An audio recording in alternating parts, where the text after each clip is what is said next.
Scientist Robert Foster stated the moon is a cosmic plasma, and I'm going to show you some proof to back up his statement. Well, it is by now rather more than a theory.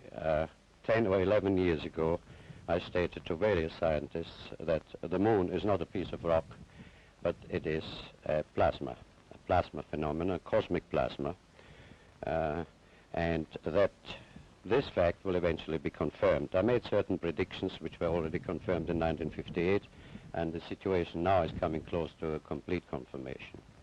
What will be the result if you're proved to be correct in your theories? The result will be profound and decisive, because it will give proof that a complete reinvestigation of the laws of nature is necessary. Because if the moon is a plasma, no man will ever land on it. The soft landing attempts will all fail.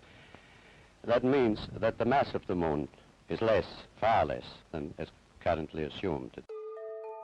What are moon craters? Well, first of all, you have to understand that the moon is plasma, noble gases. So that would explain what your craters in the moon are. Those craters happen during creation.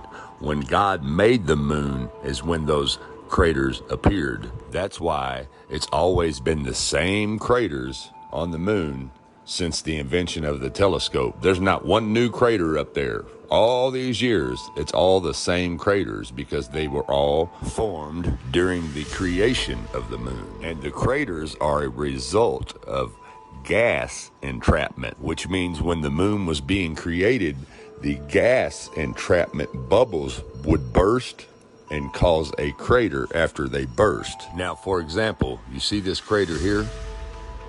And you see this crater here? And this crater here? And this crater here? You notice how they have that little tiny dot right in the center of them? That is where the bubble burst and receded back down into itself, forming the crater.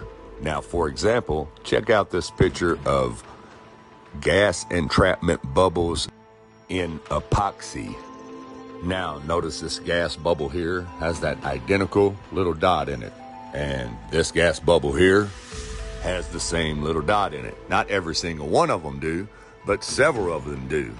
Just like in the moon, not all the craters have that little dot, but a lot of them do.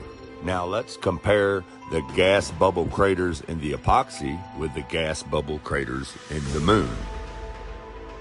As you can see, they are identical. So, like I said before, being that the moon is made of plasma, noble gases, that would explain why you have these gas entrapment bubbles that have burst and left craters. And then again, I could be just totally wrong, but you ask a question and that's my theory on it. Thanks for watching and God bless.